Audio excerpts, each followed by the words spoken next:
Doctor Yunus সাহেব জাতির অভিভাবকত্বের দায়িত্ব গ্রহণ করেছেন। আমাদের সেনাপ্রধান বাংলাদেশের অন্যতম স্তম্ভ, যার যার জায়গা থেকে আপনারা দায়িত্ব পালন করুন। আপনারা ব্যক্তিগত মান অভিমান এবং ক্ষোভ থেকে এদেশের 18 কোটি মানুষের স্বপ্নকে ফিকে হতে দিতে পারেন না।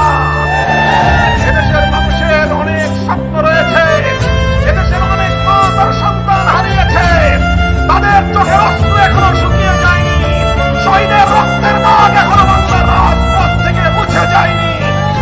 এখনো ক্ষমতা নিয়ে এত মারামারি করা এবং এত হানাহানিতে লিপ্ত হওয়া আমাদের জন্য সমীচীন হবে না।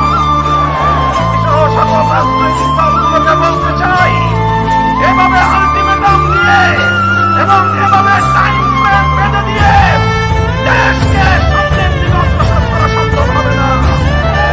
সহনশীল অবস্থানে আসুন, প্রত্যেকে দায়িত্বশীল ভূমিকা পালন করুন।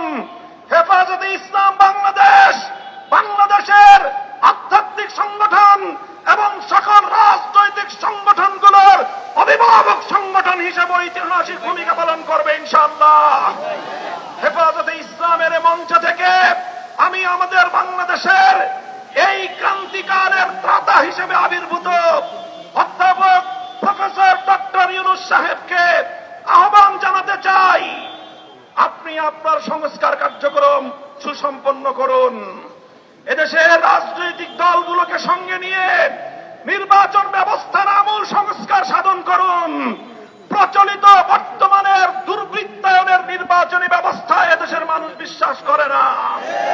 এই দুর্বৃত্তপনার নির্বাচনের মাধ্যমে কিছু দুর্বৃত্তরাই সংসদ সদস্য হতে পারে, ভালো মানুষের সংসদ সদস্য নির্বাচিত হওয়ার কোনো ব্যবস্থা নেই।